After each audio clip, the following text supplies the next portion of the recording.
नमस्कार दोस्तों, महाराष्ट्र में चल रही सियासत हर गुजरते पल के साथ एक नया ट्विस्ट लेकर आ रही है।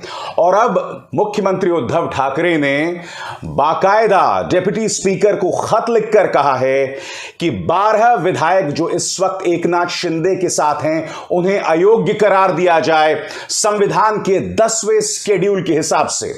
और वो ऐसा क्यों बोल रहे हैं मैं आपको बताता हूं दोस्तों।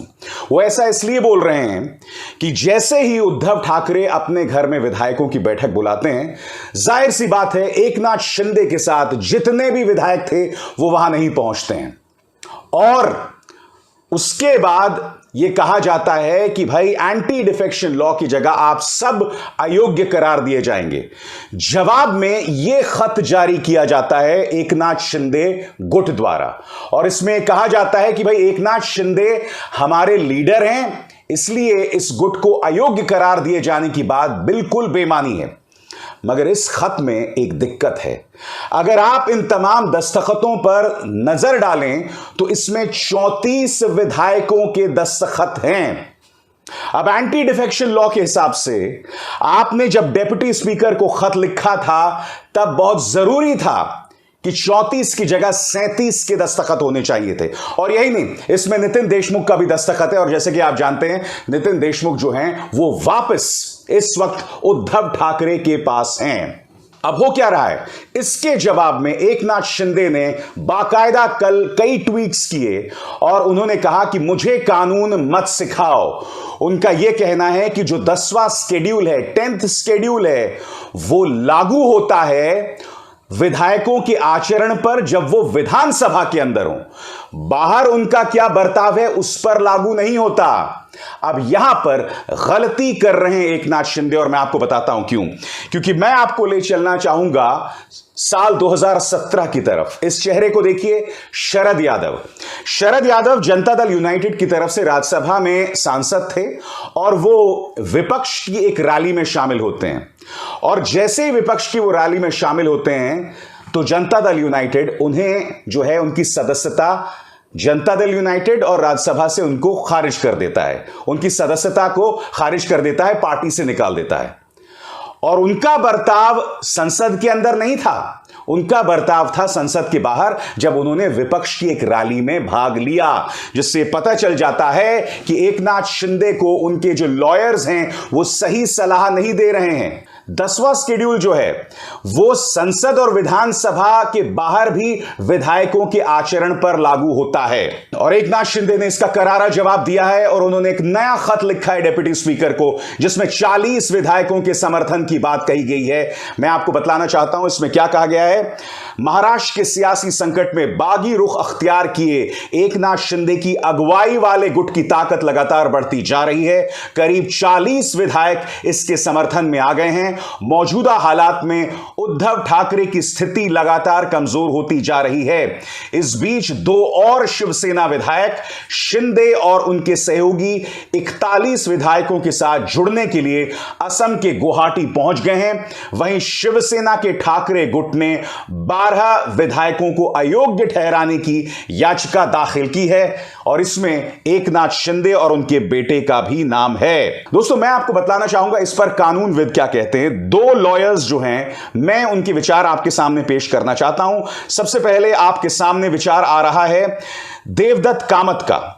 वो कहते हैं कि 10वें शेड्यूल के अंतर्गत आप तभी अयोग्य नहीं करार दिए जाते हैं जब आप 2/3 सदस्यों के साथ दूसरी पार्टी में शामिल नहीं हो जाते हैं।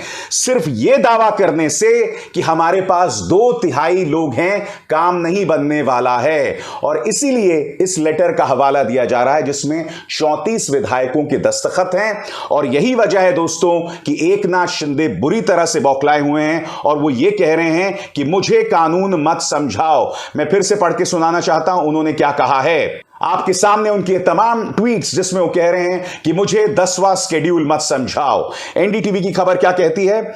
महाराष्ट्र में शिवसेना के दोनों गुटों के बीच जोर आजमाइश के बीच बगावत करने वाले विधायकों को अयोग्य ठहराने की कोशिश ठाकरे कैंप ने की है। शिवसेना के ठाकरे कैंप की ओर से 12 विधायकों को अयोग्य ठहराने की याचिका डिप्टी स्पीकर को दे दी गई है।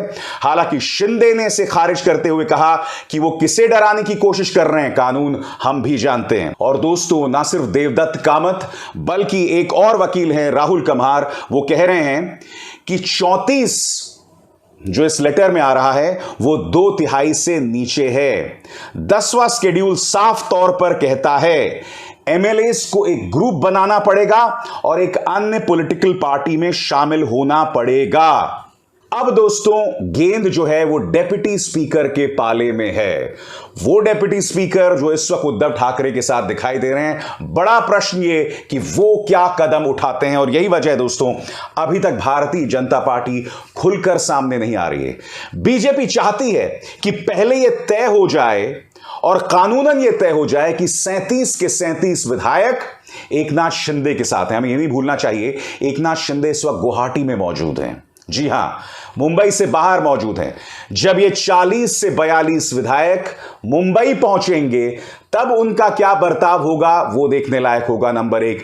Number 2, floor of the house में उनका क्या बर्ताव होगा ये भी देखना होगा। और हमें यह नहीं भूलना चाहिए कि जो तमाम शिवसेना के विधायक हैं वो विधायक इसलिए हैं क्योंकि उन पर बाला साहब ठाकरे का आशीर्वाद है। उन शिवसेना के विधायकों की पहचान बाला साहब ठाकरे के साथ है। अब जनता जो है बाला साहब ठाकरे का सही उत्तराधिकारी किसको मानेगी?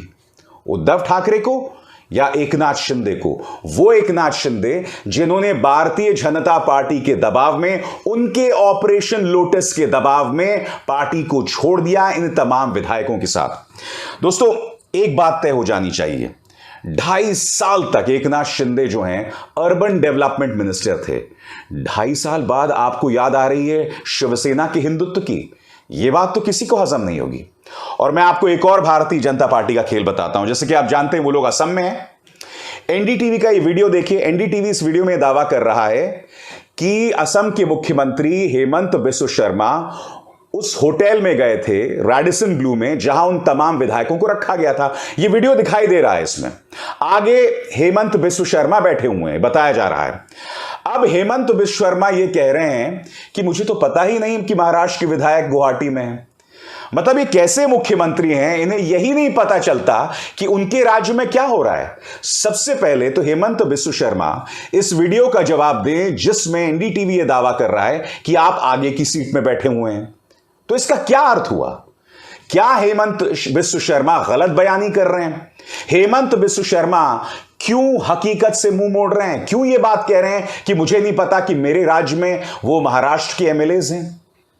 बिल्कुल ऐसा ही हुआ था दोस्तों जब जिग्नेश मेवाणी को उनके कुछ ट्वीट्स के लिए असम पुलिस ने गिरफ्तार कर लिया था। तब भी आपको याद होगा हेमंत बिस्व शर्मा ने बयान दिया था कि मुझे नहीं पता कि जिग्नेश मेवाणी कौन है। हेमंत बिस्व शर्मा साहब को यह क्या तकलीफ है? हकीकत से क्यों मोड़ते हैं? यानी कि गलत बयानी आखिर क्यों कहते हैं? अब मुख्यमंत्री, इसलिए मैं ये नहीं कहूंगा कि भाई झूठ क्यों बोलते हैं, क्योंकि झूठ जो है मेरे हिसाब से असंसदीय भाषा है। मैं उम्मीद करता हूं कि हेमंत बिस्व शर्मा जो इस तरह से हकीकत से मुंह नहीं मोड़ेंगे। बहरहाल एक बात तो तय है दोस्तों कि एकनाथ शिंदे के साथ बहुमत है, अधिकतर विधायक उनके साथ हैं। और जैसा कि अब उन्होंने जो ताजा खत लिखा है उसमें 2/3 विधायक उनके साथ हैं, ताकत उनके साथ है। और एक तरह से कहा जाए कि संविधान के दायरों में भी वो ताकत उनके साथ जाती दिख रही है। मगर मामला पेचीदा हो गया है उनके उस खत से जिसमें 34 विधायकों का समर्थन है और उनमें भी नितिन देशमुख के दस्तखत हैं जो इस वक्त उद्धव ठाकरे के साथ हैं। तो इन तमाम चीजों से मामला बहुत ज्यादा गड़बड़ हो जाता है, पेचीदा हो जाता है। मगर जैसा कि मैं आपको लगातार बता रहा हूं, यह ऐसा घटनाक्रम है जो हर पल बदल रहा है। जब तक यह कार्यक्रम आएगा हो सकता है और कुछ खेला हो जाए, हमें इंतजार करना पड़ेगा। और जैसा कि वो शाहरुख खान की फिल्म थी ना, पिक्चर अभी बाकी है मेरे दोस्त, पिक्चर अभी बाकी है। नमस्कार। स्वतंत्र और आजाद पत्रकारिता का समर्थन कीजिए, सच में मेरा साथी बनिए। बहुत आसान है दोस्तों, इस ज्वाइन बटन को दबाइए और आपके सामने आएंगे ये 3 विकल्प, इनमें से एक चुनिए और सच के इस सफर में मेरा साथी बनिए।